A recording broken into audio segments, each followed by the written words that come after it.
Now is the time for us to hear the word of God. Yes? Last week's message was a blessing. It was amazing. I was so blessed. And today we are going to hear the continuation of the message. We are doing a series on relationships.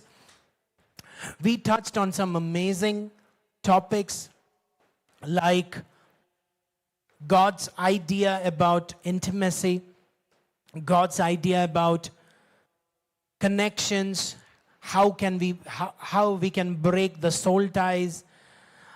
And last week my wife spoke on powerful people. Today we are going to learn about meaningful connections. So shall we put our hands together and welcome my wife, Dr. Mona. And it's always a pleasure to hear from ma'am. Yes. Yeah. The teacher is here, so. Yep. Yeah. Yeah.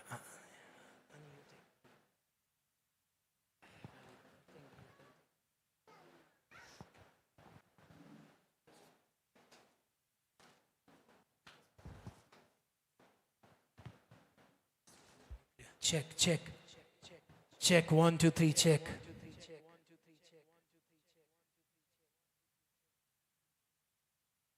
Check, check.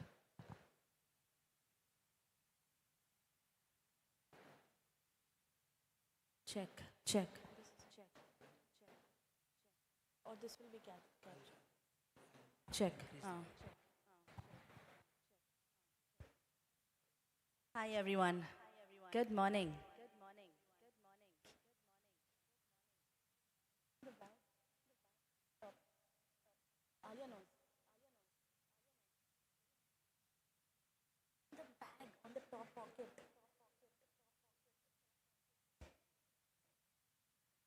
Where's the key? Band hai, band hai. So I told her it's in the top pocket. Where is the top pocket? All right. Amazing. So, how was your last week? Exams, reviews. Were you guys powerful? Yes? Amen. Kind of. I get it. We are all in a journey. So amazing. So, I told you last time it was all about you. Correct? The message was all about you. It's all about working on yourself. And for those of you who were not there, I will do as Sir said. I'm a teacher, so we'll do a small recap. Okay, so the topic was powerful people make powerful relationships. So I was able to cover the topic on how to become a powerful person. Okay, and the part how we make a powerful relationships is something that we need to ponder on today. Okay, and we have termed it as deeper connections. So it's all about connection. It's not about who's right, who's wrong. When you see a relationship, the first thing that comes to your mind is whether that person did right to me or wrong to me. And if that person has done right to me, I accept you. And if you're not treating me properly, I don't love you. I don't love you, and you don't deserve me. Correct? Okay? You don't deserve me. I'm too good for you. That's how we deal with relationships mostly. All right? So we saw the definition of powerful. And the Google definition says it's about control. But it is not about control with respect to kingdom principles. All right? So my commitment in a relationship is not dependent on your responsibility, okay, on your side of the relationship. For example, the strongest relationship I have right now is with Honey, my husband. Okay? So my commitment in this relationship does not depend on his responsibility on his side of the relationship. I hope you're getting it. Okay? My commitment in this relationship is solely dependent on who I am. Okay? what I stand for, and what I am going to do about it. All right, so Jesus loves, so I love. Okay, because He dwells in me. I am the very habitat of God. I am living the very breath of God. So I love. God is love, and so am I. That's what we talked about last time. Okay, so you know how God's love is. It's like an ocean. It's a huge ocean. What happens if you take a mug of water? Does it make a difference? A bucket of water? No. A barrel of water? Will the ocean cry, "You took my water"? No, right? Absolutely not. So if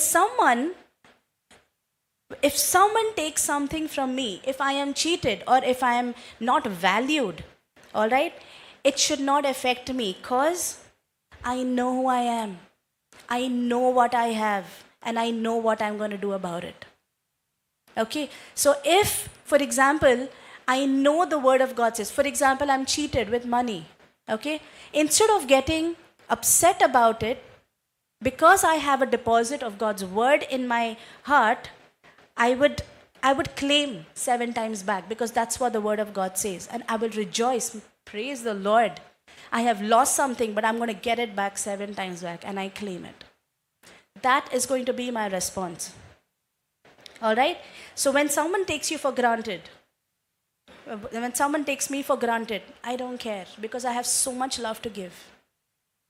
Okay? So first thing is, I cannot control the other person. That's the first thing. You can't do anything about it if someone is in a position where they hurt you, because their level of knowledge, their level of wisdom is different, and I can't control it. Okay? Secondly, I have so much to give away that it doesn't really matter. Okay? I still have so much to give. All right? So the main thing that we learned last time is, it is my responsibility. My part of the relationship, it is my responsibility. I cannot control the other person. And kingdom principle works with sowing and reaping. That's the other thing that we saw. When you sow, what you sow, you will reap. Okay? The world operates completely differently. All right? How does the world operate? Toot for tat. Survival for the fittest. I remember learning this phrase, survival for the fittest, in my school days. Yeah? Okay? And me and my sister, we are twins. We actually use that principle all our life. Okay? So, use our principle for all our life. Okay? So, the other thing, so it's important what you sow. It's not just the more you sow kindness, the more love you sow, that's what you're going to get back. Okay? It's not just money. What about faith? The more faith you operate in, the more faith you will get to operate later, because that's how you will get built up. Okay? So you can be... One second. So the other thing that we saw, I cannot control another person, and as you sow, you will reap.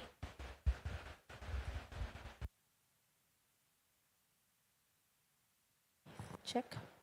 As you sow, you will reap. All right? And the next thing is, you can be powerful. In fact, you have to be powerful. That's what we saw. All right? And the scripture directed us to Ephesians 5. I want to go to that again. Ephesians 4 verse 1. Can you show that? Ephesians 4 verse 1. It says that, don't act thoughtlessly, for you have been called. So it says, I beg you to lead a life worthy of your calling, for you have been called by God. Okay? And 5:15 and 16. It talks about, be careful how you live. Don't act thoughtlessly, but understand what the Lord wants you to do. So Ephesians 4, can you go to 4? Therefore, I, a prisoner for serving the Lord, beg you to lead a life worthy of your calling, for you have been called by God. Okay? We have a huge deposit of resources already because Jesus died on the cross and he rose again. So resurrection belongs to us. So if there's any situation in your life, if you feel there is helplessness, there's hopelessness, it's a lie of the enemy. Because there is resurrection available to you right there, right now, that moment. Okay? So be careful how you live. Ephesians 5. Don't act thoughtlessly. So a powerless person reacts. A powerful person responds with responsibility.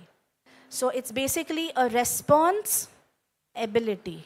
You have the ability to respond. And that's what the Word of God says, that don't act thoughtlessly. Be careful how you live.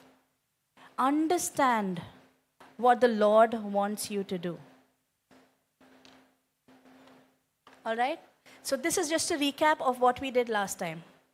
So if there is something that is controlling you, it could be friends, it could be food, all right?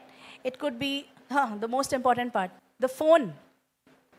How many of you, when you're sitting with your friend and your friend's not talking to you and you just get that 2-minute gap and you're on your phone? I know some people are that, and I'm looking at them right now. Okay? So who's controlling you? Don't act thoughtlessly. Understand what the Lord wants you to do. All right? It can be drugs, helplessness, situations, hopelessness. Mera kya hoga? Will I ever clear my papers? Do you have the 4C knowledge? Like, do you have the ability to see what will happen 6 months later or 3 months later? Do you see yourself not clearing your papers? No, it's just your thought process. Okay? But the truth is, you are created for, if those of you have made the notes, you're created for love, you're created for success, for prosperity, for power, for divinity. All right? We'll go into the details of that. All right? So now, coming to connections, coming to how to create your power, create a powerful relationship. Yeah, you're on the right slide. So I have, you can go forward, Logos.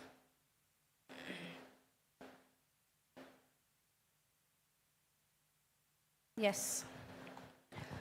Come to turn your love on. Keep going. This is what we covered last time.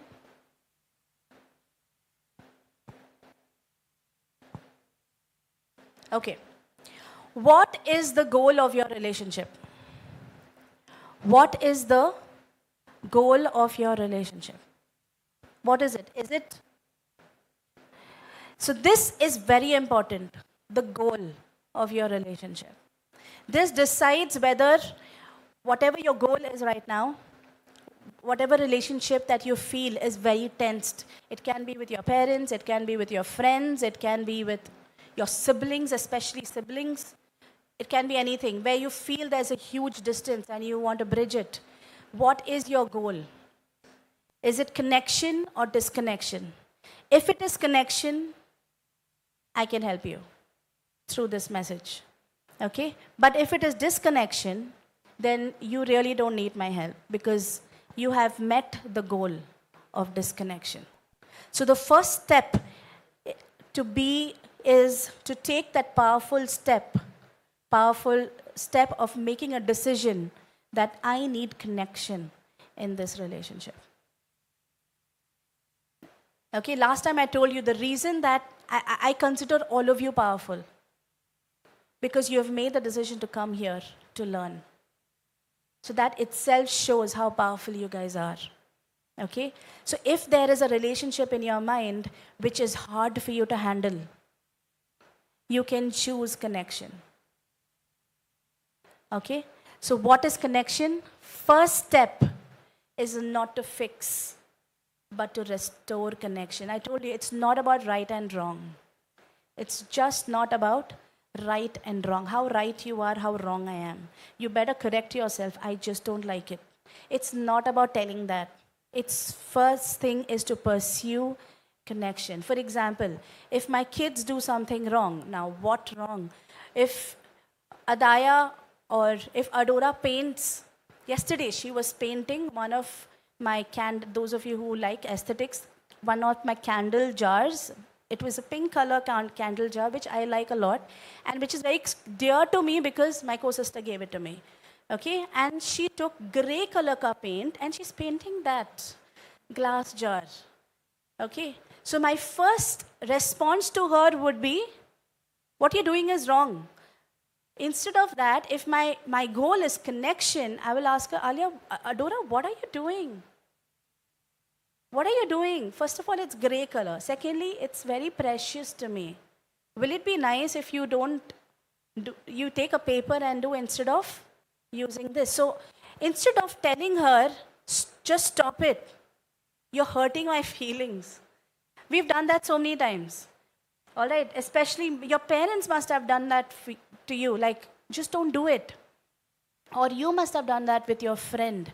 But the first step is not to tell that person whether you're right or wrong. It's about restoring connection. And disconnection is nothing but you work to keep a safe distance from the person. Okay, it's a safe distance. I don't touch the points that hurt you. I don't touch the points that I don't agree with. We're not going to talk about it, and we're going to keep a nice, safe distance. Peace. So many families right now are working on this particular principle of maintaining peace. Now, it is hard, I know. Situations are not easy, okay? But when we do that, we end up pursuing the counterfeits of what God has created. What God has designed for connection, the fruit of that is amazing.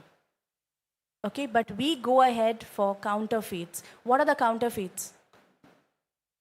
For example, a man and a wife, like a husband and a wife, and if they don't get along, the husband might exercise for a longer time so that he spends more time outside the house than coming back home and setting the thing.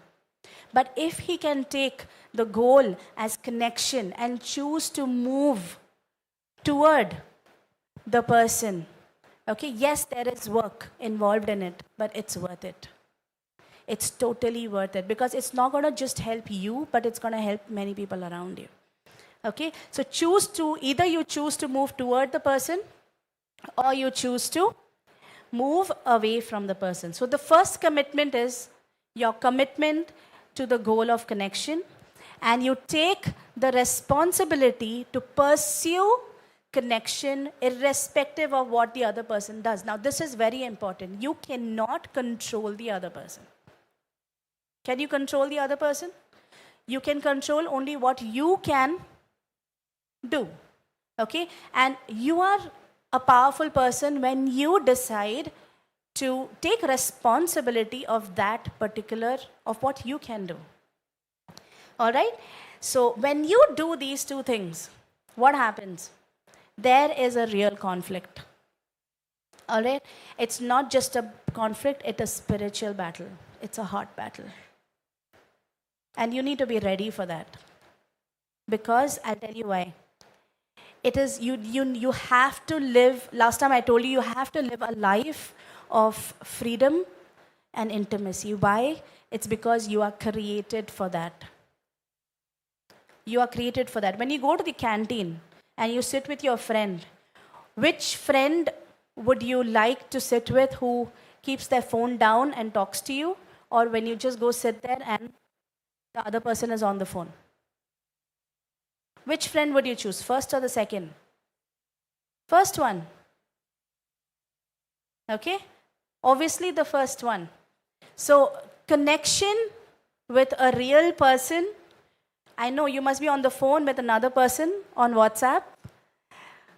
Or you might be with another person on the WhatsApp and you won't be talking to the person right in front of you. Okay? But connection, we are created for intimacy and freedom. You get to be you in this relationship, and I get to be me in this relationship. I'm not trying to make you me and vice versa. All right? So when we do this, there is always a battle between fear and love. So what have you decided? Is there any relationship that in your mind that you need to mend? Does anything come to your mind? Can you raise your hands? Is there any relationship that is affected right now and you need to set it right? Are you choosing connection? If your answer is yes, there are a few things that you need to do. I know you must have heard of 5 love languages. If you don't know, Google it, because I will not teach that here. Okay? Find out, first thing you need to find out, what are your love languages? And find out what is the love language of the other person. Do you really know it? Or do you need to pursue knowing it? Or you know it, does that person know your love language? Or if he doesn't know, then are you willing to communicate that? Now, it must be hard, or it must be a vulnerable situation to tell that person that this is how I like it. Words of affirmation is my love language. And I feel that you do not value me because of the words that you're speaking. Maybe you don't mean it, but words are words. That's my stand. And I leave it up to you. So you're not telling the other person what to do. You're just telling what you feel. You're getting it? Okay? So the first thing that I want to ask you is, have you lost the goal of connection and allowed distance to become normal? Next slide. All right? The next one is, what is that one way that you can move toward the person? One way, make a call. You can't call, write a letter of how you feel. Okay? There was a moment when we were both praying for children, and we were not having children. That was after maybe 2 or 3 years of our marriage. Okay? And we were praying. And we decided, okay, let me get it checked up. So when I got myself checked up, the doctor said, I don't know what's wrong with you. We have to do a surgery and check what's wrong with you. It's called laparoscopy, and it's a very small procedure and everything. We went back, and I was down, okay? And I went and asked the Lord. I was like, okay, I am not going to make any decision right now. People around me, those who are close to me, they said, just go for it. Some people said, it's not worth it, don't go for it. God will help you, okay? I said, okay, I'm going to keep all these voices aside, and I'm going to go back, pray and ask God, what is it that you want me to do? And we prayed, and we knew that God is the God who created me. He is my Lord, and He has designed me for health. He has designed me to multiply, and that's exactly what is what my design, and that's what I accept, and that's what is going to happen. I don't need man's help. And that was the standpoint that we were at. And that's what I heard from God. So both of us, I communicated especially to my parents and my in-laws. And so they were like, yeah, fine. But after 3 months, after 6 months, some people started telling me, how long are you going to wait? Please come home. I'll take you to a doctor. Or I'll come there and take you to a doctor. I said, no, I don't want to go to a doctor. But there came a point where I could not explain what was in my heart. And I wrote an email to my parents stating, it was a long email, stating what and why, and telling them, because I could not tell them on their phone, that I still love you, I still value this relationship, and I value the suggestion that you're giving me. But at this moment, I prayed, and this is what the Lord wants me to do. So it's important for you to communicate that I still love you. But this is my life, and I am responsible for it, and I know this is going to work, because this is what the Lord's told me. So I cannot be controlled by what people tell me about my life. I can take the suggestions. It's not that you keep them away. If someone tells you and you're not doing and they are angry at you because of that, doesn't mean that you stop the connection. You tell them that, no, I still love you. And I couldn't do that on the phone. So I wrote an email and said that I need this connection and I value you, but this is what I want to do. And from that day, they stopped pestering me. Okay? In fact, my dad called me back and said, I'm super proud of you. The connection was still there.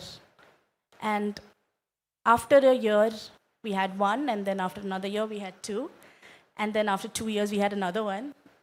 And now we have four. So it's amazing how, because there is absolutely no trace of the loss.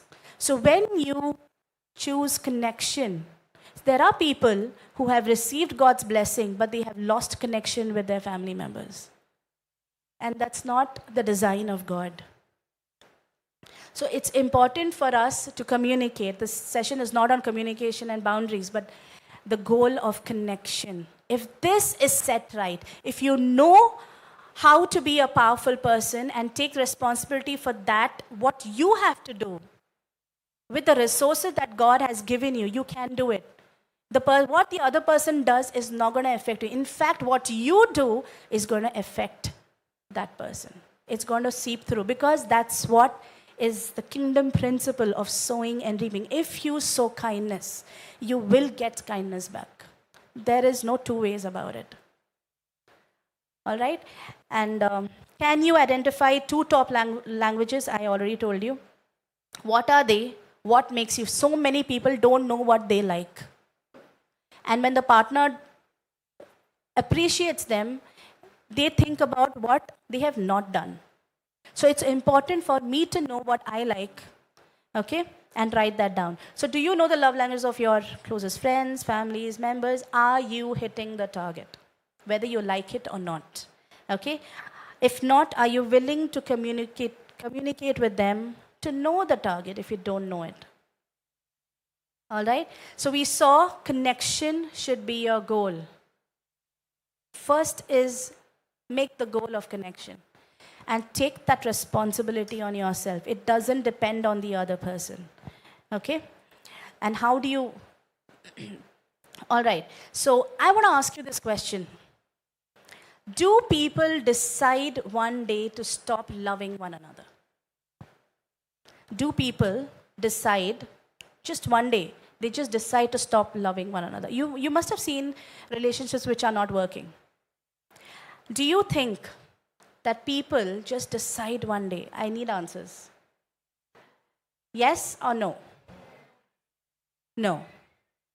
Okay, it's a process, but I want to tell you, it's not a conscious decision.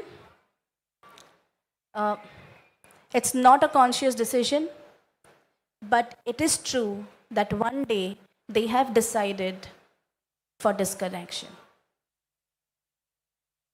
It happens in a day. It looks like it's a process, but it's a decision. Okay? If Sir screams at me one day, and that moment, if I choose disconnection, I have chosen not to love him. Okay? If your father has screamed at you, I don't know for what pain he's going through, why he has done it, but if you choose to not talk to him the next moment or cut the call, you have chosen disconnection. So yes, people can decide one day to stop loving another person. Okay? So it is not a conscious decision, of course, and this is what we're going to talk about today and ponder on, that it is a reaction to pain or a fear of pain. All right? Now, these reactions teach us how to avoid pain. So I'm not telling you your reactions are bad. I'm not saying that pain, you shouldn't feel pain. You will feel pain. That is the battle between fear and love. You will feel hurt. For sure, you will feel hurt. Okay? There is going to be a spiritual battle. And the battle is between fear and love. But these reactions, They basically teach us how to avoid pain. So we need to understand how we can process our pain and not just stick to a decision. No, I decide to connection, I suppress my feeling and I suppress my pain. It doesn't work like that. You need to understand the reason why you decided for disconnection is because you reacted in pain and there is pain involved. And so you must understand how do you react in pain. Okay, so there are classic fear reactions. Have you heard of this? Fight, flight, and freeze. Okay, fight is when you are in pain, you spit out words in anger with loud voice. Okay, it may not be loud voice also, but you are thinking your thought loudly. Okay, that's fight mode. Defensive mode. No, you did this. You did this wrong. I did this right. And we won't talk about what I did wrong. You did wrong. Okay, that is fight. What is flight? Disappear from that situation. I'm going for a walk. Exercise for a long time. Go have a lot of cakes and milkshakes in the canteen. These are some ways that people process pain. Stay back in the office for too long. Every holiday, plan for a holiday with your friends instead of spending time with family. You're getting it? Okay? So flight mode is you are off. You can't approach and see the person in front of you. If the person comes, for example, if I have a problem with my HOD, which has never happened, but I have a problem with, I had amazing management when I was working in Karunya. Okay, so yeah, and I'm really thankful to God for that. All right, so but if I have a problem with my boss, for example, and I'm walking on the street and he comes, and the first thing I do is turn around. Have you done that with your friends? Oh, what are you? Oh, come on, I can't see her. Yeah, that's flight mode. There is a pain must be caused by that person, but you have not processed that pain. Okay, so that is flight mode. Freeze.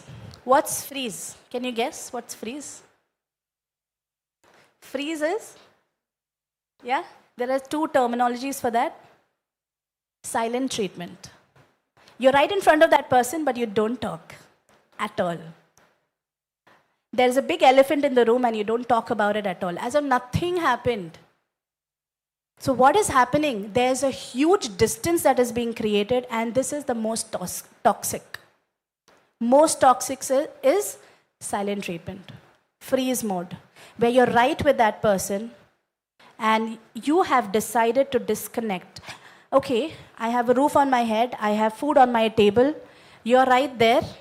It's okay, I don't care. You have hurt me and I don't want to do anything with you, but I'm getting the food and shelter and I just want that. You want nothing to do with that person. That's going to eat you up. It's going to lead you to counterfeits like porn, overeating, phone. You must be not watching anything bad on the phone, but you will be on the phone 24 hours by 7. You'll be watching maybe exercise videos only. You'll be watching just cute animals. So people do that, or just babies. But you will be on your phone. What is that? That's called freeze mode. You are not ready to process the pain. And that is toxic. It's going to eat you up. And one day it will lead to something very, very drastic. It can lead to depression. It can lead to even suicidal thoughts. Okay?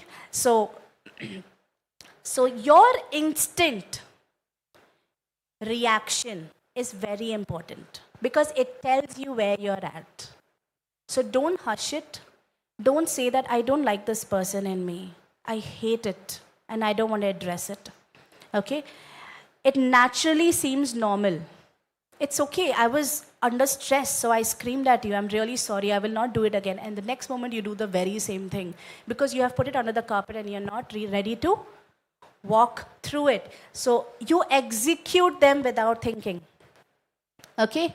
The what Jesus asks us to do is respond.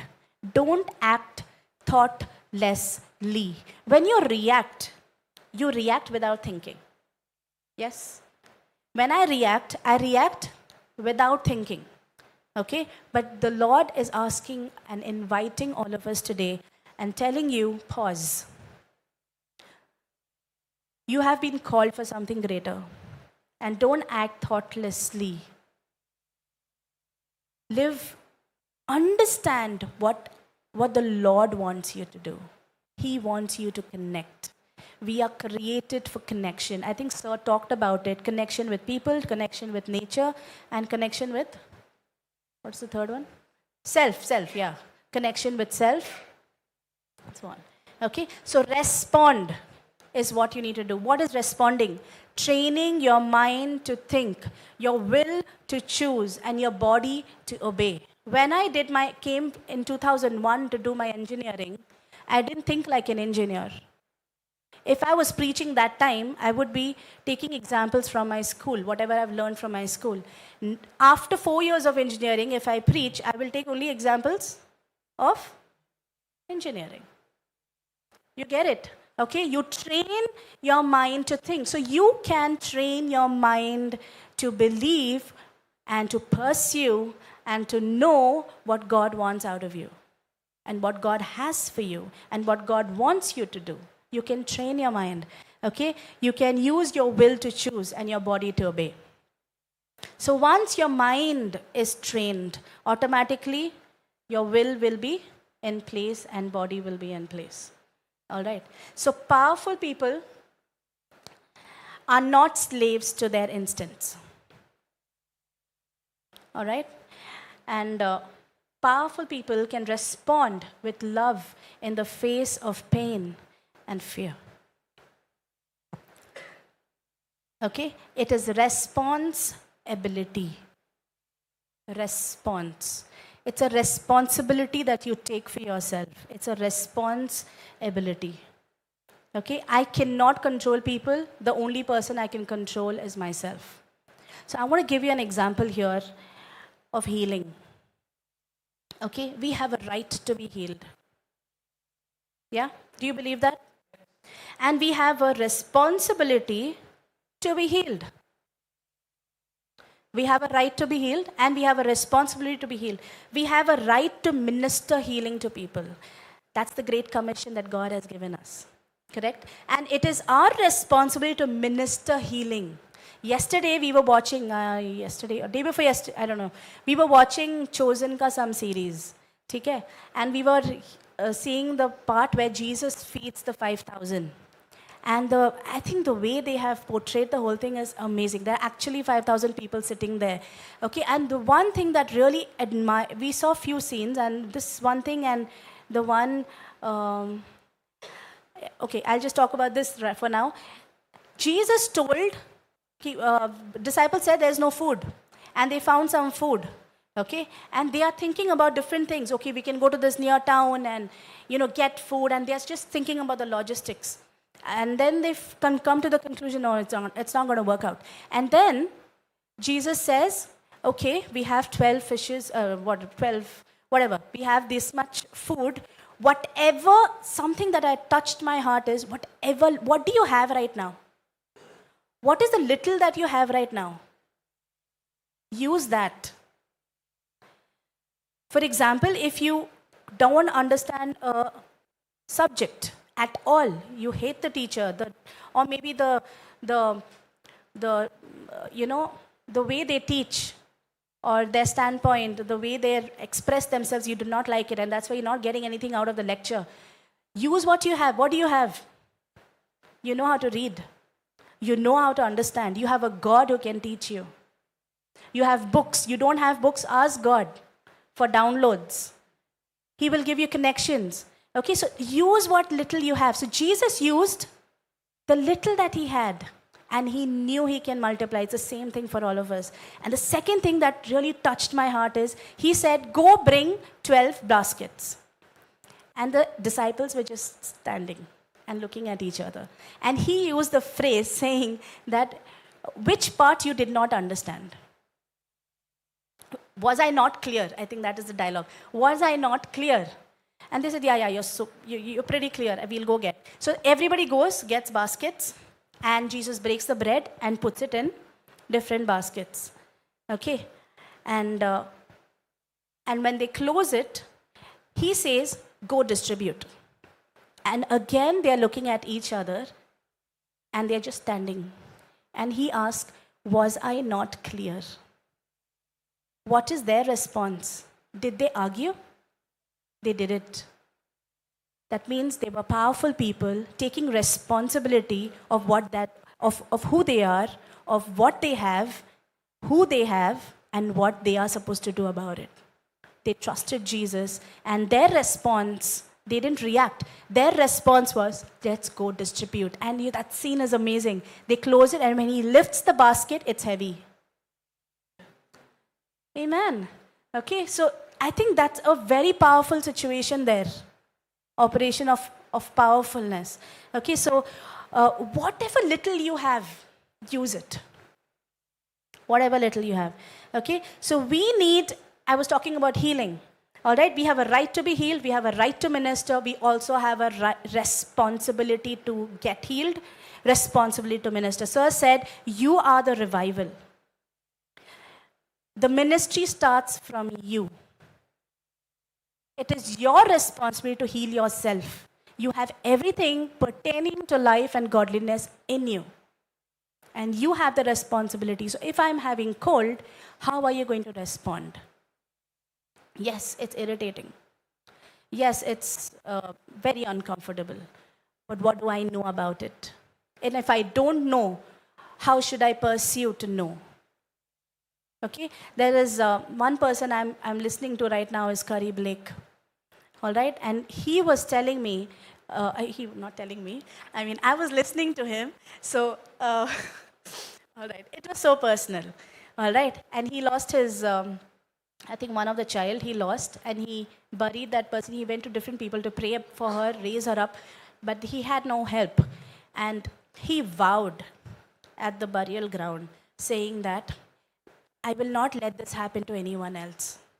And he uses the term, I've written it down, he uses the term called scientific research. He did scientific research on the topic of healing. What do you mean by scientific research? I'm a researcher. Okay? What do you mean by scientific research? What you're learning right now in the books, are you applying everything in the lab? Everything? No. Some part is theory, some part you just believe it. Okay, and some part you test it. But when you do PhD, whatever theory that you're coming to, you have to test it. And unless you test, your theory has no value. So if the PhD is only in the theory level, it is not going to clear. You have to, sir knows, you have to test it. And then you put the results and do the discussion and all. Although he did a scientific research, and he was telling, and it really struck my mind because it was for that moment. And he was saying that I tested on me. I tested the word on me. I read all books, whatever was available. I went to different people who are teaching about healing. If you think you feel that you're not healed, or someone in your family is not healed, pursue knowing about healing. Go test it. And he was saying that my ministry did not start in the church. My ministry started in the parking lot, grocery stores, streets. He found somebody who was sad. He went there, prayed for him, tested it. And I want to tell you that same power that you have right here in the church is the same power that you carry in your hostel. It's the same power that you carry in your workplace. It's the same power I carry at my home. When I left college, it was tough to be at home and take care of household things and take care of kids. I used to tell sir, I'm not able to see people because I'm so used to meeting people, talking to them, speaking into their lives. I'm not able to do that. Holy Spirit asked me one question, what do you have? I have 4 children. Invest into their lives. Start with that. Start with what you have right now. We have to take the responsibility to minister to self. So if there is any pain points right now, if you feel you are reacting and you're not able to understand why that pain is also there, process it. Go to the Holy Spirit. You are ministering to yourself. All right? So when I pray or Sir prays for healing, I'm sure most of you have received healing. Okay, the reason why we are teaching here is because you have to be responsible to depend on yourself than on us. Okay, and I admire the video that was out about Ati Priya, where she ministered. It's amazing what is happening among all of you. And Sir and I can never be more proud. Okay, so that's what we are working for in this place. All right, so so it operates from me being responsible, really operates from who I am, what I have, and what I am going to do about it. Okay, so so again, with healing, I know I am commanded to heal. All right, that's what the Word of God says. I know anything that comes my way, if it's a hindrance or any kind of hindrance, I know it is not God. It is the enemy. Because that's what I have learned from the Word of God. All right? So I know God is not the problem. So there is a misconception that if you're having a sickness, God has given you that sickness to learn something out of it. It's not true. I think we'll have a separate session on that, but I just want to tell you that even if the gates of hell is against me, no weapon that is formed against me will prosper. Doesn't mean that there will not be any weapons around you, but there will be. But my responsibility is to stop that and claim my healing. That's again, you are responding and not reacting. You are responding. Okay, so whatever props up, I am here to destroy. Because I know who I am, I know what I have, and I know what I have to do. All right? So I want you to ask yourself, I cannot control other people. Can you click on that? Ask yourself.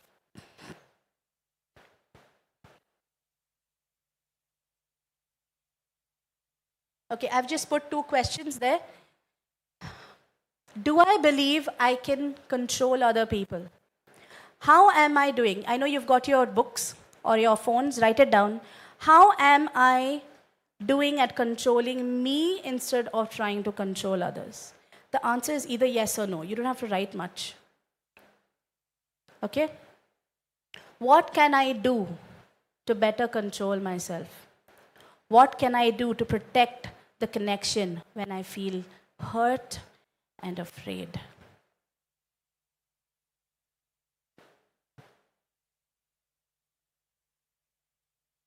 Okay? These are very important questions which has to be asked if you are pursuing connection. All right, next. Just click back here. So, we are basically afraid of people's mistakes, and we are also afraid of our mistake. Okay? So,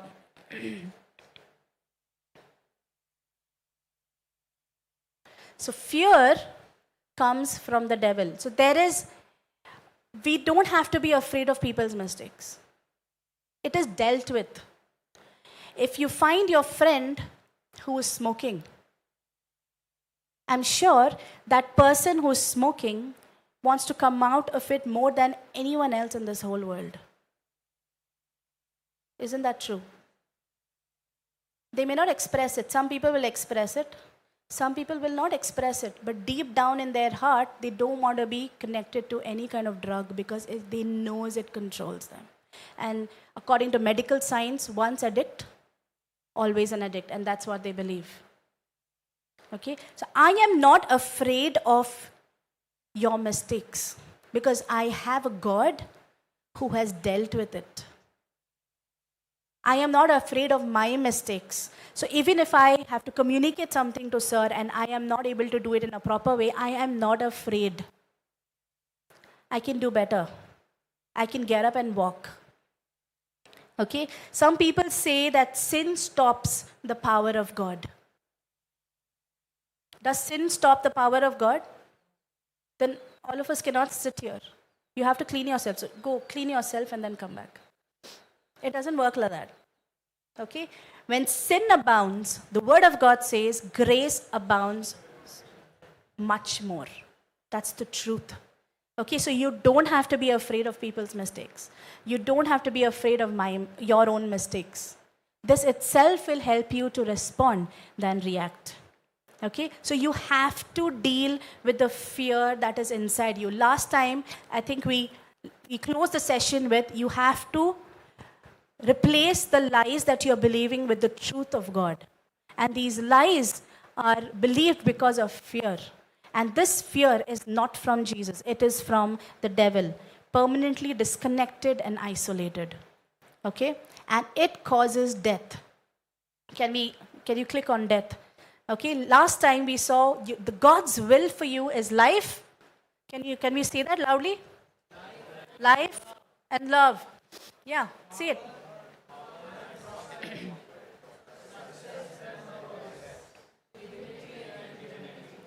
Yeah, so devil's will is death and hatred. And let me tell you, sickness in any form is a baby form of death. It is a baby form of death. So be adamant to fight against it because it is not from God. It is the devil's plan. It is devil's will. It is not God's will. All right? And I saw the synonyms of all the words. So power, powerlessness, anything that controls you. We have seen this a number of times. Food, phone, anything that controls you. Okay? Poverty. You feel you're always in lack.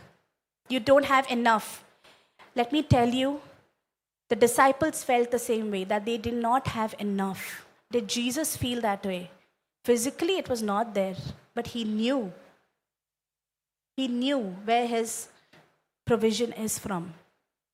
Okay? So, but disciples also believed that. Not that moment, but when Jesus commanded them, they chose a powerful choice of doing what he told. All right? So, failure and progress. Progress, there are 3 synonyms that I saw: stagnation, regression. What is regression? Return to a former or less developed state. Okay? You must be climbing on the ladder, coming back, then again ladder. That's not what we are called for. We are not called to get sick again and again and again and declare again and again. Find out what's wrong. Find out what you don't know about God. We are not called to live a life of stagnations, being in the same place, regression, and deterioration. All right?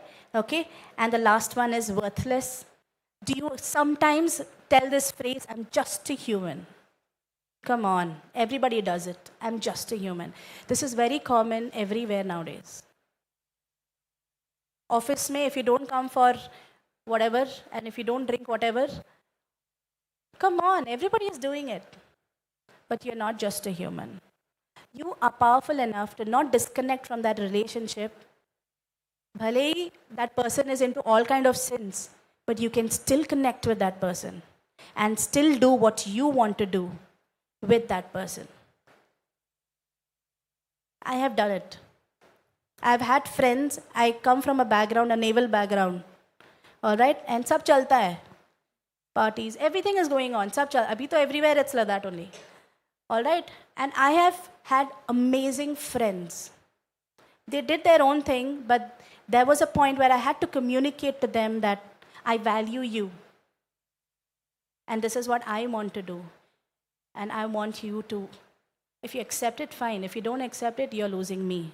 I didn't tell them, but they get the point. And they want to stick with you because there is something inside you that they don't want to miss. They can see it. They can see the gentleness. They can see the positivity. They can see the love, that is nothing but the love of God. They can feel it and they don't want to spend. This has happened with Priyanka just recently, last year. She had tough time. People were accusing her. Now they just love her. I told her, be who you are. Communicate that you don't want to come. But I can come. If you go there, I can come with you. But I'll come, but I will not do what you are doing. But I will be there with you. And she did that for like 6-7 months. Things have turned. Things have turned in her office.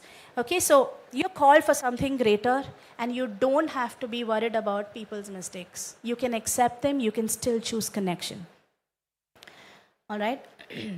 So let's go back. Love comes from God. Okay? Love comes from God.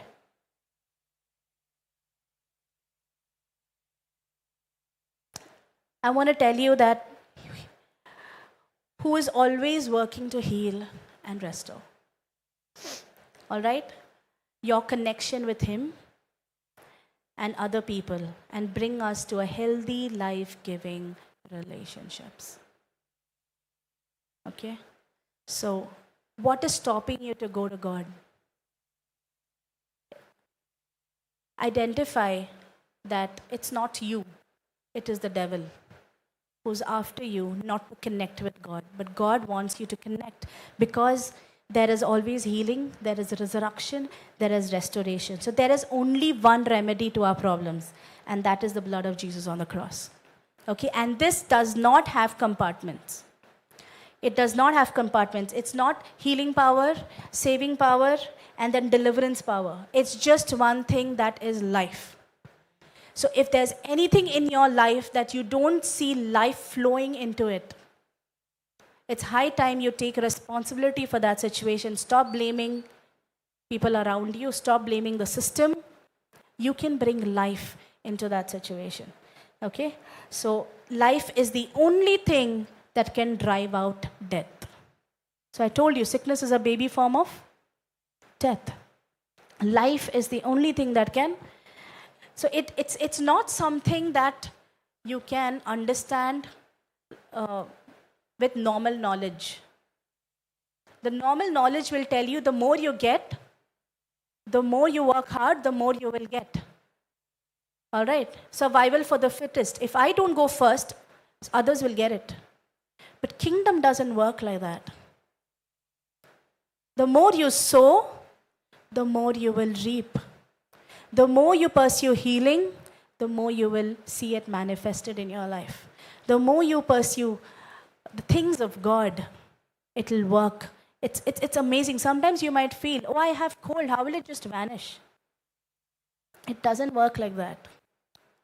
It's the revelation knowledge of who you are and what you have and what you are going to do about it from the Holy Spirit that changes your course from death to life. All right? So how adamant are you? So I want you all to, so this is where I want you to choose. And I want you to do this for yourself. I choose myself to protect myself, to serve me, to be faithful to me no matter what. What is good for you? Love and life. You're created for that. You're created for power and prosperity. You're created for success and progress, divinity and dignity. You're created for value. So minister to yourself, ask the Holy Spirit, and then goes to the next step. When this is set right, automatically you will choose connection. And you will say to another person, I will love you. It doesn't matter what you do. I will love you, and I know what I sow, I will reap. It's going to not, because what has transformed you, the resurrection power of Jesus, when you allowed it to penetrate and immerse you completely, that has changed you. And when you do that to someone else, understanding the principle of God, that no, this is what I know and this is what I have, and I'm going to stand on this, you will multiply. You have to multiply. Your family members are going to change. Your sisters and brothers will change. Because what you sow, you will reap. This is one of my favorite verses in the Bible, which says, when God sends His word, it will do its work and then return. It will not return void. It will not return void. So let's all rise up and ask the Holy Spirit to tell you, where are the pain points? What is hurting you the most? And I choose that I will love, I will protect, I will serve, I will be faithful no matter what. So there's something that touched my heart when I was in college, and I used to sing this song over and over again. Okay? And my mom used to tell me, I will take you to heights you know not, especially in my most painful and low moments. And I would tell God, I don't need that heights. I'm happy where I am. But what is God calling you for? He's calling you for a greater connection. And it is going to be painful. But you will not settle down for second things. Okay? Watching movies over and over again just to soothe your pain. You will not settle down for that, because the only satisfaction that you can get is from a relationship. That is with Jesus, and that is with people. All right? So this song, I'll just sing it. The words are very simple.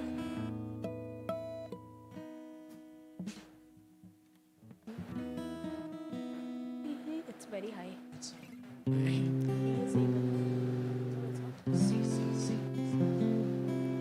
He is able, more than able. The words say, He is able, more than able. Can you take a little lower? मेरा आवाज थोड़ा सा. He is able, more than able, to accomplish what concerns me today. He is able, more than able, to handle anything that comes my way. He is able, more than able, to do much more than I could ever dream. He is able, more than able, to make me what He wants me to be. The source is Jesus. Can we sing it? The words are there. He is able, more than able, to accomplish what concerns me today. He is able, more than able, to handle anything that comes my way. He is able, more than able, to do much more than I could ever dream. He is able, more than able, to make me what He wants me to be.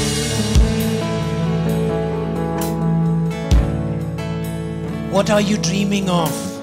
He's able. How many of you have this image that if only I could reach this point, I would be happy? Sometimes we are so upset with ourselves and we are like, if only I can set these things right, I would reach perfection in my own eyes. I want to tell you something. Christ in you is your perfection. Christ in you is your perfection. The word of God says in Timothy, God has not given you a spirit of fear, but the spirit of love, of power, and of sound mind. Sound mind is a spirit of self-control. What Madam has been teaching is so powerful. See, God wants you to be powerful. Taking responsibility of your heart. Amen. There's only one person that I can control. That's me. Yes? What you think about me, I cannot control. How you react to my love, how you react to my instructions, I cannot control. But I can control my heart. Yes? Touch yourself. I can control my heart. The moment you feel that you are out of control, that's where we step into that place of fear, because fear tells you you are out of control. Things are getting out of control. And that's where we struggle hard, we strive, we fight. But today, the Lord says, He's able. He's able. I can do all things through Christ who strengthens me. He in me is more than enough. Amen. This is the time for your deliverance. Come on, shall we sing that song again? And I want you to declare it, prophesy upon yourself. How many of you know that the Lord says, love your neighbor as you love yourself? How can I love me, Lord? But the Lord says, I love you because you are created in my image. You represent me. Declare it. Declare it. Prophesy over yourself to accomplish all that God wants. He's able in me and through me. Do you believe it? He is able, more than able, to accomplish what concerns me today. He is able, more than able, to handle anything that comes my way. He's able, more than able, to do much more than I could ever dream. He is able, more than able, to make me what He wants me to be. Shout to the Lord, all the earth, let us sing. Power and majesty, praise to the King. Mountains bow down and the seas will roar at the sound of your name.